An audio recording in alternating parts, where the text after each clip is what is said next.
Good day, everyone. My name is Adesoya Titilai Victoria. My name is Ochio De Favor. My name is Polamik Loyoluwatobiloba. My name is Oshola Taufikat. My name is Adetutu Victoria Adefunke. My name is Mustafa Zainab Bemisola. My name is Shiritire Oluwatoyin.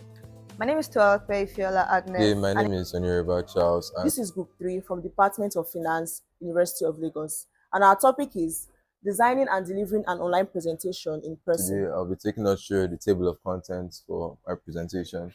First, we look at the introduction. Then we'll look at the steps and guidelines in delivering an online presentation. Then we'll look at the SMART framework. Then we'll cover designing the slides. Then how to deliver a great presentation. And then finally, our conclusion. The importance of physical communication remains undeniable, but having to travel long distance just to have a physical presentation can be really challenging and taxing. Now, this is where online communication comes in. Online communication has helped to bridge the gap between physical and online engagement. According to Statista, there are about 8 billion people in the world. And out of the 8 billion people, there are about 5.36 billion people that uses the internet. That's about 66% of people in the population that uses the internet. Now, this shows how wide online communication can get to a large audience. We're about to take you on a journey to learn how to effectively design an online presentation. I'm going to be talking about the steps and guidelines that are involved in presenting an online presentation. To excel in an online presentation, the following approaches should be considered. Number one, define your objective. You should clearly define the purpose of your presentation. Ask yourself the question of what you want to communicate to your audience, and this should clearly align with the overall goals of your presentation. Number two, choose the right platforms. There are different platforms that you can use like Google Meet, Zooms, and Microsoft Teams. It should be reliable and user-friendly. Number three, consider your audience.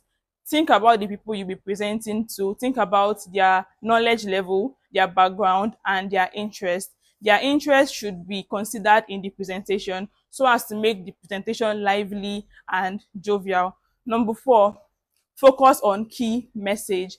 You should identify the key points you want to communicate to your audience and try to be concise, specific, and make it align with the overall objectives of your presentation. Lastly, prioritize your objectives. Your key points should be listed in order of importance so as to clearly communicate the points of your presentation. Thank you. To continue from where my colleague stopped. Number 6, review and refine.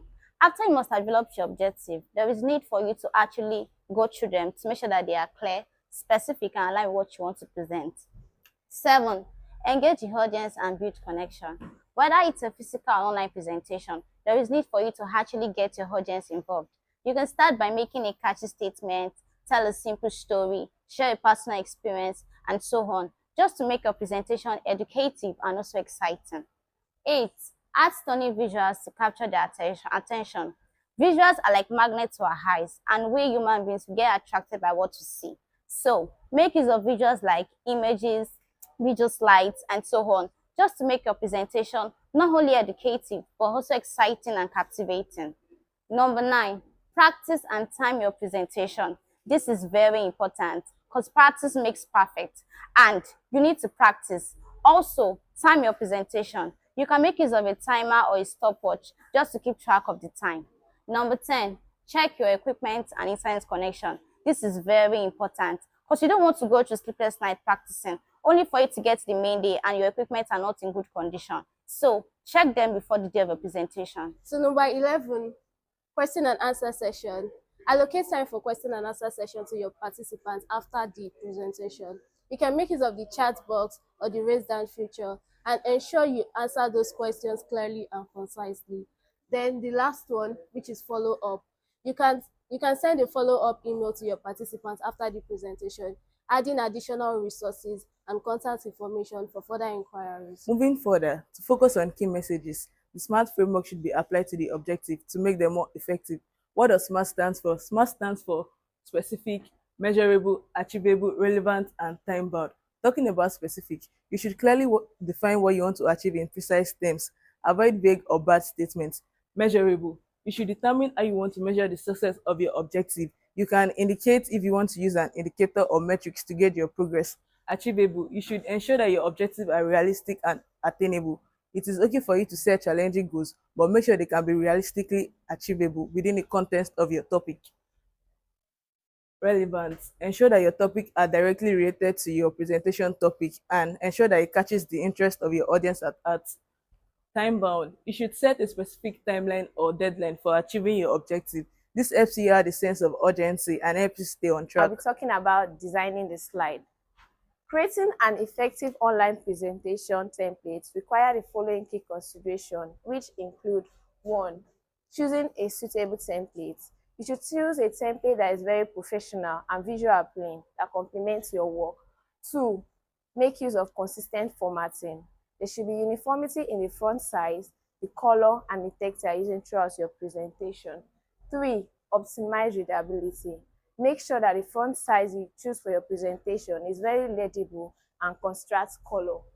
4. Limit text per slide. You should not overcrowd your slide with excessive text. Focus on key points. Make use of checkbox and bullet points for impact. 5. Incorporate visuals. Make use of relevant and high-quality images that will support your message. 6. Consider accessibility. Make sure that it is accessible to individuals with visuals and hearing impairment. And I'll be talking on how to deliver a great presentation. There are certain things to take note of when delivering a presentation. 1. Keep it concise and stay focused. Avoid overwhelming your audience with excessive information. Focus on the key points and stick to the main point you're trying to pass across. Use clear words that are easily understandable by your audience. 2. Use of visual aids. Whatever visual aid you'll be using should help elaborate and emphasize on the point you're trying to pass across. Whatever visual aids you're using shouldn't distract your audience from the message you're trying to pass across. 3. Beware of body language. Your body language should show confidence. Avoid distracting behaviors. Smile, be relaxed, and dress smartly. 4. Take time to think. There's the option that when people are presenting, they tend to rush their speech, but you shouldn't do that. Slow your pace. Take time to think so that you don't use the words like or those are verbal fillers that you should try to avoid when presenting. 5. Pay attention to your volume. When you're presenting, ensure that your voice is audible and you are able to carry everyone along. Now, these are the answers to some of the possible questions that might come to your mind when watching this video. My name is Kamirolu Adedamola. The first step is to define the purpose and the objective of the presentation so as to know what to achieve at the end of the presentation.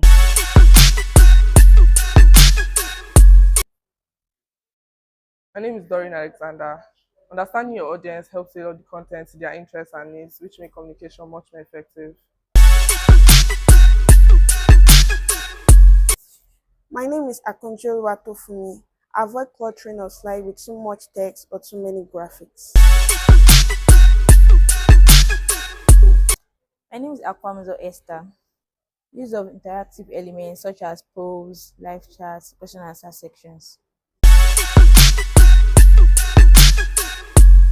My name is Chris Adimora. Practicing helps the presenter become familiar with the topic, refine his or her delivery, and helps reduce anxiety. My name is Chibike Odkeseme. A stable internet connection ensures that your presentation runs smoothly without interruptions.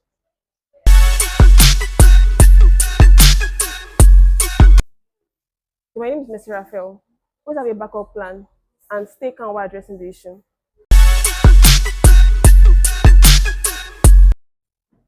My name is Kazim Miriam. You can make use of a high-quality microphone and check the sound level before starting. My name is Charles Monica. Perform relaxation techniques such as deep breathing exercises, which helps to reduce stress, anxiety, and anger.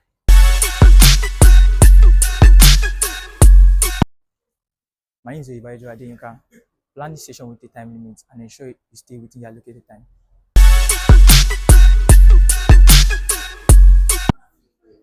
My name is Akiso Ifevo. Using of surveys and follow-up emails to ask audience and feedback on the presentation. My name is Adeduku Sam Rajayo. Use simple language, avoid jargons, and provide examples to illustrate complex points. My name is Salu Daniel. Look directly into the webcam. Avoid looking into your notes or your screen in order to create a deeper connection with your audience. And in conclusion, mastering the act of presenting an online presentation is not all about delivering information, but about creating a long-lasting impression with your audience, creating meaningful graphics that will engage your audience to not only watch the video, but pass across information that will give them knowledge on what you're passing across to them.